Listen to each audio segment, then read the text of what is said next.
ब्रजवास के नाम पर करोड़ों का खेल, एक जमीन दो प्रोजेक्ट, आखिर सच क्या है? एमवीडीए की रोक के बाद भी कैसे बिकते रहे प्लॉट? मेरो ब्रज से ट्रिनिटी वृंदावन तक पूरा खेल। आस्था के नाम पर कारोबार या खुली ठगी? वृंदावन, जहां लोग शांति, श्रद्धा और ब्रजवास का सपना लेकर आते हैं, लेकिन अब उसी पावन भूमि पर सपनों की दलाली के आरोप लग रहे हैं। दिल्ली एनसीआर के कुछ बिल्डरों पर आरोप है कि उन्होंने मेरो ब्रज और अब ट्रिनिटी वृंदावन जैसे नामों के जरिए लोगों की आस्था को कारोबार बना दिया। आरोप है कि पहले एमवीडीए का नक्शा और रेरा नंबर दिखाकर लोगों को भरोसे में लिया गया, प्लॉट बेचे गए, रजिस्ट्री कराई गई, लेकिन सालों बाद भी जमीन पर ना सड़क मिली, ना सीवर, ना प्लॉट की सही निशानदेही। सबसे बड़ा सवाल यह है कि क्या वृंदावन अब श्रद्धा का केंद्र कम और बिल्डरों का खेल ज्यादा बनता जा रहा है? आरोपों के मुताबिक आर्या बिल्डकॉन दिल्ली के मालिक सुमित मित्तल और मधुर मित्तल ने मेरो ब्रज फेज 1 के नाम पर लोगों को ब्रज में अपना आशियाना देने का सपना दिखाया।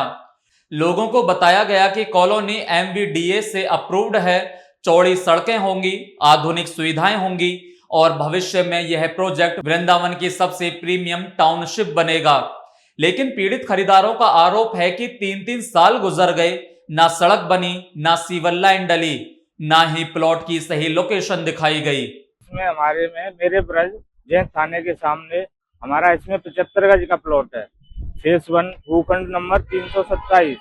और अभी तक हमको पिछले 1 साल से ये नहीं बताया जा रहा है कि आपका प्लॉट इस जगह पर है।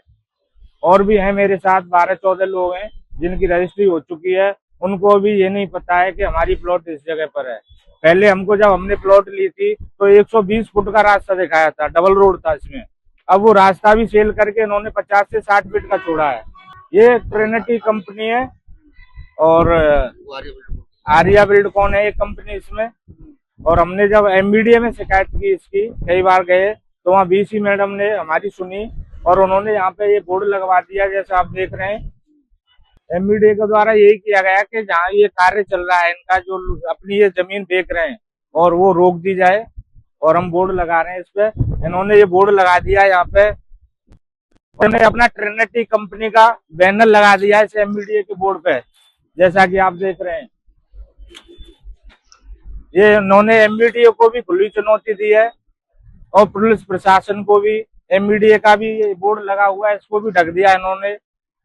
और अब सबसे बड़ा आरोप यह है कि जिस जमीन पर पहले से खरीदारों की रजिस्ट्री हो चुकी थी, उसी जमीन को नए नक्शे और नए नाम ट्रिनिटी वृंदावन के जरिए दोबारा बेचने की तैयारी कर ली गई। यानी सवाल उठ रहा है कि क्या एक ही जमीन पर दो दो सपने बेचे जा रहे हैं? ब्रज में लोग कृष्ण भक्ति खोजने आते हैं, लेकिन कुछ बिल्डर यहां भक्ति नहीं, भोलेपन का कारोबार करते नजर आ रहे हैं।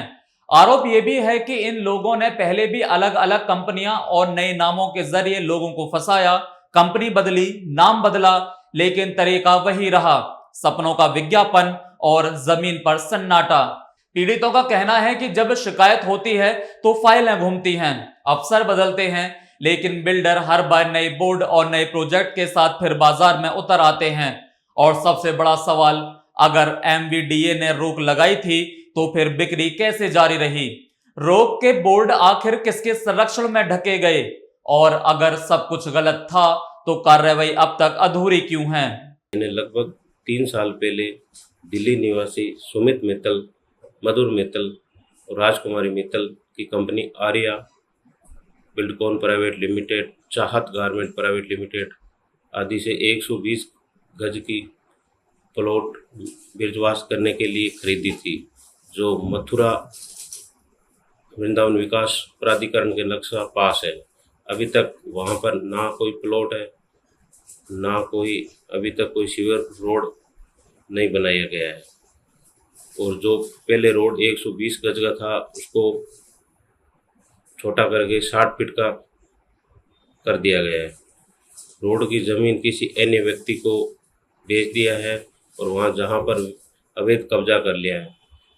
मैं कई बार वहाँ जाता हूँ, बिल्डर के द्वारा रखे गए बाउंसर, सिक्योरिटी गार्ड द्वारा बदतमीजी करते हैं, जिसकी शिकायत मैंने प्राधिकरण और पुलिस में कर चुका हूँ। कुछ दिन पहले मथुरा वृंदावन विकास प्राधिकरण ने एक बोर्ड लगाया था गेट पर, उसको भी बिल्डर द्वारा अपने प्रचार का बैनर लगाकर गुंडागर्दी दिखाते हुए प्रशासन को चुनौती देते हुए ढक दिया गया। मैं 2 साल से दर दर भटक रहा हूँ, लेकिन बिल्डर की बड़ी पहुंच होने से कोई कार्रवाई नहीं कर पा रहा हूँ। क्या वृंदावन में नियम सिर्फ आम लोगों के लिए हैं? क्या बड़े बिल्डरों के सामने विकास प्राधिकरण भी बेबस हो जाता है? और क्या करोड़ों रुपए लगाने वाले लोग सिर्फ फाइलों में न्याय ढूंढते रहेंगे? क्योंकि यहां लोग सिर्फ जमीन नहीं खरीदते, वो ब्रजबास का सपना खरीदते हैं। और अगर उसी सपने को कारोबार बनाकर बेचा जाएगा तो आस्था और सिस्टम दोनों पर सवाल उठेंगे। आखिर में news watch India Uttar Pradesh सरकार और मथुरा वृंदावन विकास प्राधिकरण से मांग करता है कि इस पूरे मामले की निष्पक्ष और उच्च स्तरीय जांच कराई जाए।